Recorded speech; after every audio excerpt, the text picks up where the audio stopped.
highly esteemed Patreons, subscribers, or if you're watching this randomly for the first time, either way, welcome to another Monday guide. This week I will talk about big barrels on rails, namely 5 things you didn't know about railway guns. So let's start. Okay, so I assume that you who watched this already know what the railway gun is in the game and that I won't have to go much into detail about that. So I'm going to throw myself right into my first bullet. And that is supply and railway guns. And I never, to be honest, considered that they might actually need supply, as they're not like a regular division or unit. Turns out they do, and it's very important because it actually impacts the battles they're in. So I'm gonna go for an example here and show you what that means. So we have our railway gun here, and we're gonna attack the poles here in a battle. So if I attack now, you can see that the railway gun starts shooting, and it gives minus 10% on the enemy division. Now I'm gonna take a lot of units down here and overstack this tile so the railway gun ran out of supply. And now we will see what happens. So you see the railway gun starts dropping in supply. And what happens to the battle is you see that the railway gun bombardment is also dropping accordingly. So now it's down to 6.6%. And that's because we're on 66% supply status. So keep supply or make sure that your railway guns gets the supply it needs, or it will have it won't work basically, or very dramatically reduced. All right, so the second thing I'm going to show you is something that I've experienced a billion times, and I think many of you also have experienced it, but without realizing what happens, because I didn't. So now I finally figured it out, and I'm going to show you. And that is, if your railway gun runs into a tile with a broken railway, it gets stuck. So we have the railway gun here, and I'm going to destroy this part of the railway by clicking Scorched Earth. So now this railway gun can still drive back and forth here because those tiles are still intact, but that tile on the railway is broken and it won't get repaired right now. So what happens is if I run into that tile, it gets stuck, but it looks like I can move, but it won't move. And this is really, really, really annoying. So then it looks like it's moving, but it's not until you repair the tile. And what's important to consider as well is that if I would have a fight going here now, it can still help me in the fight, but not if I start moving it, even though it's actually not moving. Then that fight won't get any help. So if I stop, it helps. And then, of course, if I would remove this and let the tiles repair, I'm gonna make it quick, then I can move again.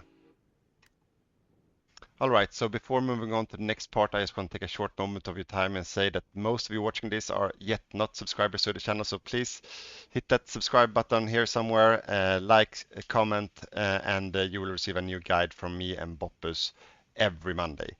And then I also want to give a huge shout out to our Patreon Mortal Vision, who was crazy enough to back us as the first one ever as a Tiger 2 tier Patreon.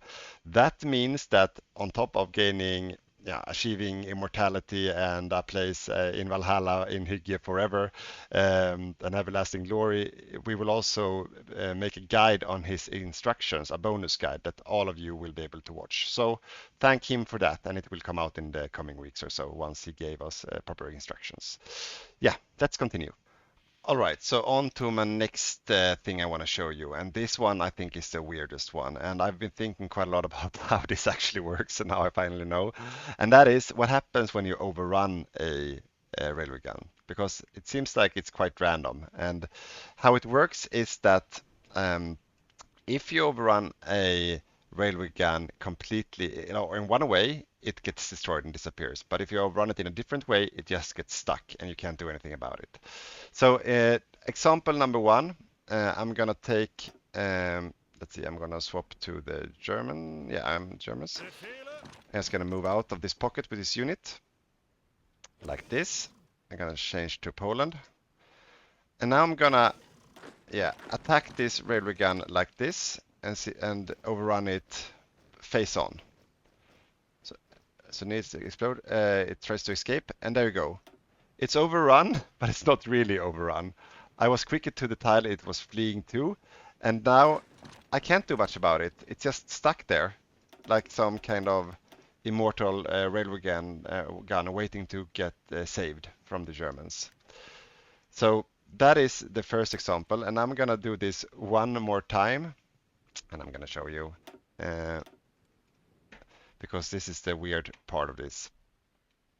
If I overrun it properly, so I go from the bottom tile beforehand, yeah, you'll see what happens. So I'm gonna take the German soldier, get out, AI off, change to Poland. Yeah, so if I do it from the south this time, instead of going this way down, I'm gonna go this way up. And there you go, destroyed. So depending on which way you attack it, or if you surround it first, or if you push it, like overrun it, it makes a huge difference, because if you want to destroy it, that's how you do it. All right, so the fourth thing I want to show you has something to do with the railways themselves and not the railway gun per se.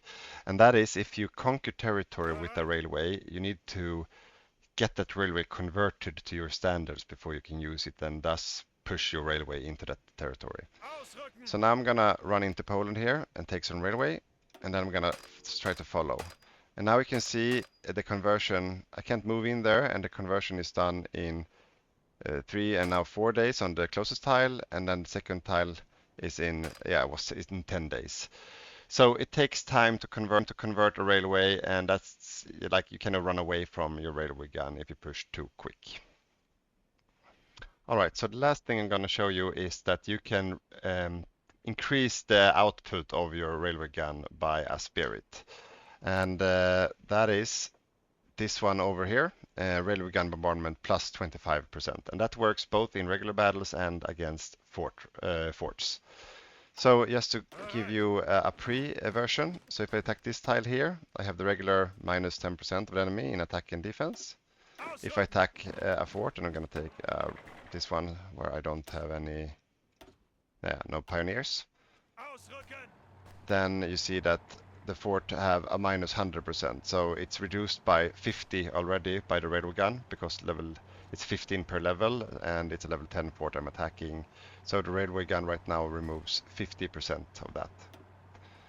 If I then change to this one, buffing it by 25% and attacking again, you see that it's down to 87.6. And it's rounded up, but 87.6. So another 12.5% gets taken away.